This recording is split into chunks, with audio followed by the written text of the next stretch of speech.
Have you ever stumbled upon something that altered the course of your life forever? It was a rainy afternoon when I discovered an old, dusty mirror in my grandfather's attic. I had visited the house countless times as a child, but I had never noticed this relic before. It stood against the wall, covered in cobwebs, as if it had been forgotten by time itself. Little did I know, this would be the beginning of a nightmare I could never escape. As I approached the mirror, a chill ran down my spine. It looked ordinary at first glance, but as I brushed away the dust, I felt an unsettling energy radiating from it. I caught my reflection staring back at me, but something was off. My face appeared distorted, like a ghostly figure lurking just behind me. Shaking off the feeling, I decided to take the mirror home, intrigued by its peculiar aura.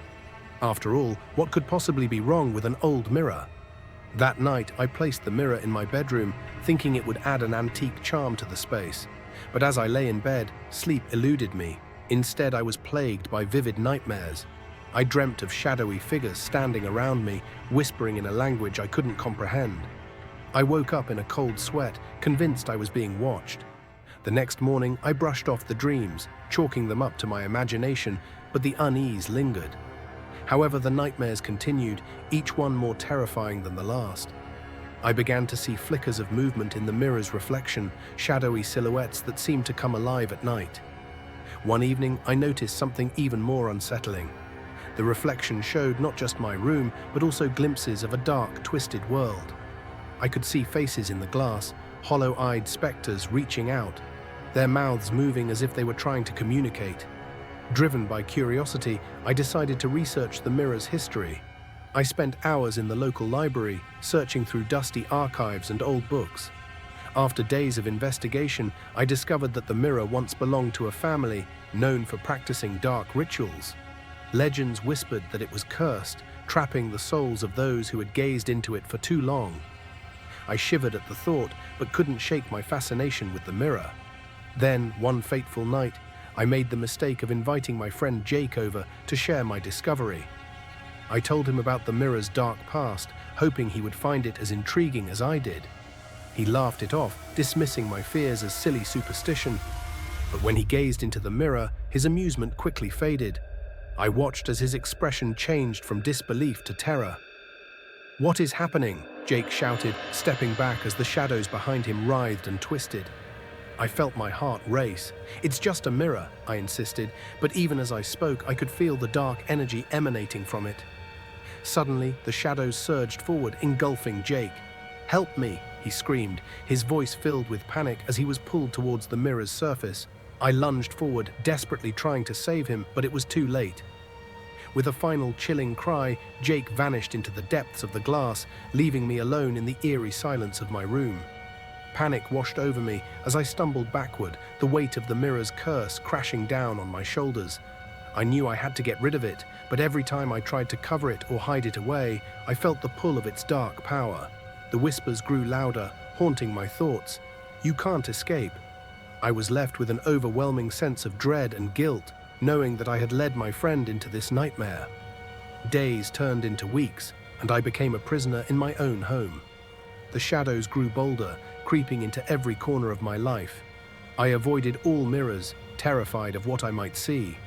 Yet the nightmares persisted, more vivid and terrifying than before. I could still hear Jake's voice echoing in my mind, pleading for help. Every night the darkness crept closer, as if it were stalking me, waiting for the right moment to strike. One night, driven by desperation, I decided to confront the mirror again. I returned to the attic, trembling with fear, but resolved to end the nightmare. I uncovered the mirror, and as I gazed into its depths, I saw not just my reflection, but Jake's ghostly image beside me. His face was twisted in despair. "You have to help me," he pleaded, his voice a mere whisper. "We're trapped in here." In that moment, I realized that I wasn't just fighting for myself, but also for Jake. I closed my eyes and concentrated, recalling the stories I had read about breaking curses. I remembered a passage about the power of intention and belief. "I will not let fear control me," I declared, reaching out towards the mirror. The shadows recoiled, and the room shook as the energy built around me. I could feel the presence of the trapped souls, their desperation fueling my resolve. Suddenly, a vision flashed before me, a scene from the mirror's past. I saw the family that once owned it, their faces twisted in agony as they conducted a dark ritual. They had summoned something terrible, and the mirror had become a prison for their souls. I felt their pain, their anger, and their longing for freedom. With a surge of energy, I screamed, "You will not take anyone else." The mirror trembled as the shadows howled in fury. I could see Jake's face contorting with fear as he reached out towards me. "Don't let them take you too," he shouted. But I wouldn't let fear dictate my actions any longer. With every ounce of strength I could muster, I lunged forward and shattered the mirror with my bare hands. The shards exploded outward, and the shadows let out a deafening wail. I fell to the floor, gasping for breath, but as the glass shattered, the oppressive darkness began to lift. I looked around, my heart pounding, and for the first time in weeks, I felt free. The attic was empty, the whispers gone, and the weight of the curse lifted. But I never forgot the faces I had seen in the mirror, the souls trapped for eternity, their fate intertwined with mine. I may have escaped, but I carry their memory with me. Even now, as I sit here writing this, I feel a lingering sense of dread. I avoid mirrors at all costs, knowing that sometimes the darkest secrets of our past can be confronted but never truly forgotten. And every time I catch a glimpse of my reflection, I remember the warning of the cursed mirror. Some reflections are best left unseen. As the days passed, I thought I had moved on. Yet every now and then, in the corner of my eye, I would catch a flicker of movement, a shadow darting just out of sight. I would hear faint whispers at night, like echoes of a distant past calling out to me. I tried to convince myself that it was just my imagination, but deep down, I knew the truth. One stormy night, as thunder roared outside and lightning illuminated the sky, I found myself unable to sleep. Restless, I wandered through my house, trying to shake off the feeling that I was being watched. I reached the attic door, and a compulsion washed over me, urging me to return to that cursed place. As I climbed the stairs, the air grew thick and heavy. I hesitated at the door, my heart racing. What if the mirror had returned? What if the shadows were waiting for me?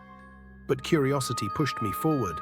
I opened the door to the attic, and my breath caught in my throat.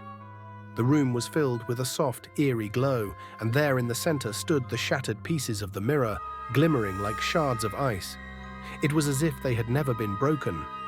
Fear gripped me as I stepped closer, and suddenly the whispers grew louder, wrapping around me like a chilling embrace. "You cannot escape us," they hissed in unison, their voices a cacophony of despair and rage. I stumbled back, panic rising within me. The fragments of the mirror began to swirl, forming a dark vortex that threatened to pull me in. "Join us," they beckoned, the shadows reaching out with claw-like fingers. "No," I shouted, fighting against the pull of the darkness. I remembered Jake's face, his pleas for help, and I knew I had to stand my ground. Summoning every ounce of courage, I shouted, "I am not afraid of you." The shadows hesitated, their grasp weakening. I focused on the light within me, the warmth of hope that had guided me before. "You will not take me," I declared, and with a burst of energy, I shattered the remnants of the mirror once more. The shards exploded in a brilliant flash of light, and the shadows screamed in agony as they were torn apart. As the last echoes of their wails faded into silence, I felt a profound sense of relief wash over me. I was finally free. But as I stood there, panting and shaken, I knew that the journey was not over. The darkness might have been defeated for now, but I had uncovered a deeper truth. The past can never truly be erased. Even now, as I write this,